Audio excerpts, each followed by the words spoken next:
We are halfway through the glorious month-long climax, and boy, am I already tired, sore, and chapped in all kinds of places that I didn't even know I had. But anyway, I'm John Retton with my review of New Japan Pro Wrestling's G1 Climax 33 Night 9 event with A block and B block of action, and now people are starting to be eliminated. They can't even climax fully, they're already eliminated, they just spurted all over the goddamn place. Okay, enough. Honestly, this show wasn't necessarily the best, but it ended strongly. And the crowd reactions actually made this show a whole lot better than I would have thought, especially looking at the lineup. However, Shota Umino versus Chase Owens. Oh, a jump start. Well, an attempted jump start because Chase Owens is a fucking idiot. And Chase hurls his hand stupidly at the ring post. Good tactic. Death Rider, 1, 2, 3. So Shota Umino has 6 points, Chase Owens has 4. And then Taichi against Yoshihashi. Good lord, they are going to try to make me to watch more Yoshihashi matches. That being said, Yoshihashi is a very good wrestler. I know, shocking, considering I'm not really praising him all that much. He's better in tag teams, but he's doing good in singles matches. His best matches, of course, came in losses because Yoshihashi should not be in contention for any major championship, but I digress. Good back and forth strikes, nice chops. Don't try this at home. Good advice there, Kevin. Sidekick, Black Mephisto, 1, 2, 3. Good pace, no complaints here. And we rose up because we didn't have anybody from Bullet Club, and Chase Owens had already wrestled. Of course, starting to show up with Chase Owens and any Bullet Club nonsense really isn't the best way. But then, speaking of which, oh boy, Kaito versus Gabriel Kidd. Gabriel Kidd is a fucking idiot. I have determined that because he's acting. I don't believe anything that he does. He is acting way, way too hard. By the way, Taichi has 6 points. Yoshihashi has 4. This was shit. I mean, they tried to make it interesting by spending about 8 million years in the crowd. It was a double countout. Kaito has 2 draws and 6 points, and Gabriel Kidd has 5 points. Or Gabe Kidd. Or G Kidd. Or G Kidd, would you get the fuck out of wrestling and do something else? So that's it for that. Tonga Loa took on the Great Okan. Power versus more power. Okan can work. Tonga Loa kept selling the knee. Okan said, I'm just going to take the chair and bash, and sit on it and do this because Okan was a de facto heel, I guess. And the referee just let it go. Like, I know they allow a lot of stuff to happen outside the ring, but you got to be fucking kidding me. You got to be fucking goddamn kidding me that they keep allowing this stuff. It's annoying. On occasion, I get it for a big match, but every single match, good back and forth. Okan looked like he might have had the victory, and then suddenly, apeshit out of nowhere, Cinderella apeshit story. 1, 2, 3.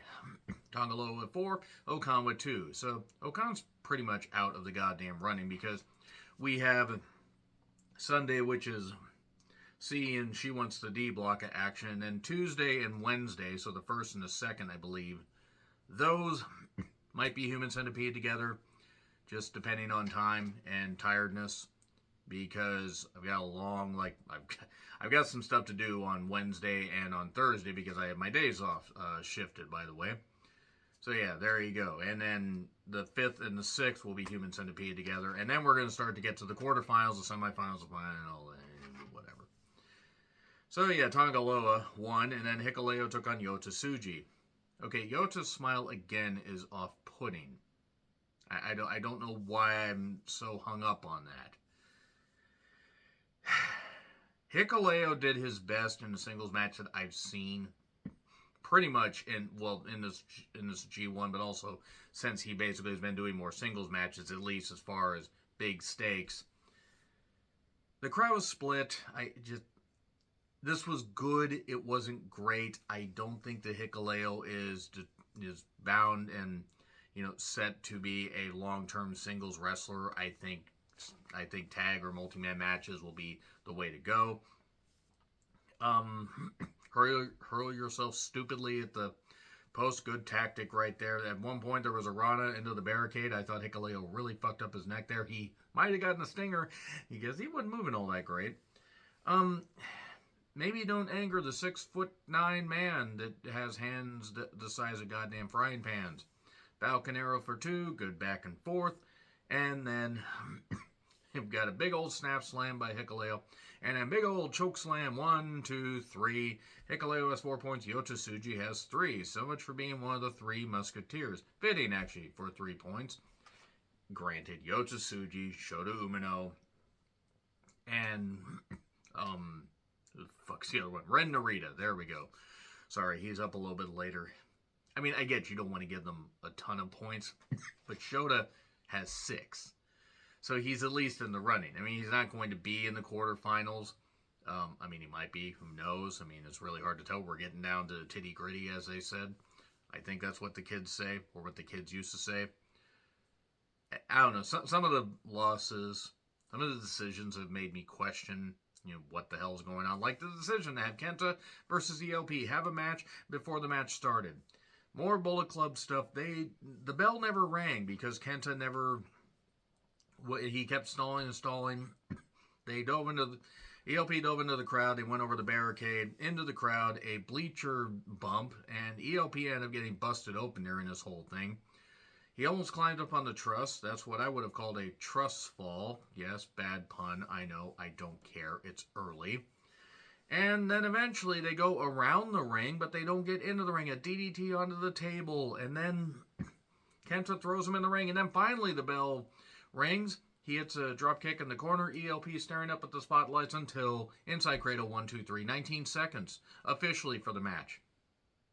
I mean, ELP getting a win is fine. I really have no desire to see Kenta featured in a main event spot at this point, especially since, while I don't blame him, since he has beaten his body up for years, he's clearly just there collecting a paycheck. 4 points for each. And then Kenta blindsides ELP afterwards. And then we get Ren Narita versus Sonata. Wrestling after all that bullshit and whatnot a bit ago, even though I was happy ELP won. They could have shortened it by a lot. Narita being fired up, targeting the knee, because Sonata's had knee problems. Maybe stop doing the moonsault so often. You won't have knee problems, but nevertheless, good submission work, a nice Cobra twist. Sonata was selling the knee, so couldn't quite hit a TKO. Hit another one at some point. Got the trap pin, or, a trap pin variation. 1, 2, oh no, 5 minutes left. A little more back and forth.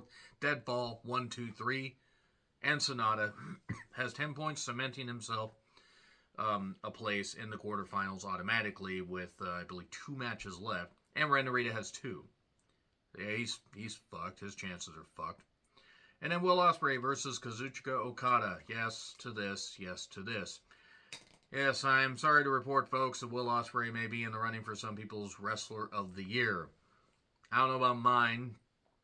I personally still think his peak might have been 2019, even though he has had quite a few good performances and has been involved in one of my favorite matches of the year, all the way back at Wrestle Kingdom 17. God, that was almost 7 months ago. Where is the time gone? This was very good. This actually would probably be on my matches of the year list, because while there have been some good G1 matches, the pace was really good here. 20 minutes to see whether Okada could, continue to roll, or Ospreay would hand Okada his first loss. And the DDT on the floor, they were outside the ring for a bit. Back in the ring with some good counters, pop-up powerbomb. Oscutter on the apron, don't know why, didn't really need that, but nevertheless, a near countout. 1 in the ring for 2, and then a money clip for a while, for about 3 minutes of this goddamn match. But he kept doing it. Ospreay would fight out and get money clip on again. And then 15 minutes passed, hidden blade, and then Okada goes for a trap pin. 1, 2, oh no, not 3. He didn't get 3. Landslide, and then a ripcord blade out of that. Ouch. And then the Stormbreaker, 1, 2, 3. And with a couple minutes left, I'm surprised they didn't go right down to the wire like 1930, but both have 8 points. Ospreay got his clean as a whistle win over Okada. And I believe somebody called it in the comments of previous G1 reviews that is probably going to... Okada will probably end up being in the quarterfinals, but that could end up potentially, causing some issues. Maybe they do the tiebreaker And they find out that, oh no, Will Ospreay beating Okada, that's it. And you know what? If that's a tiebreaker, that's fine.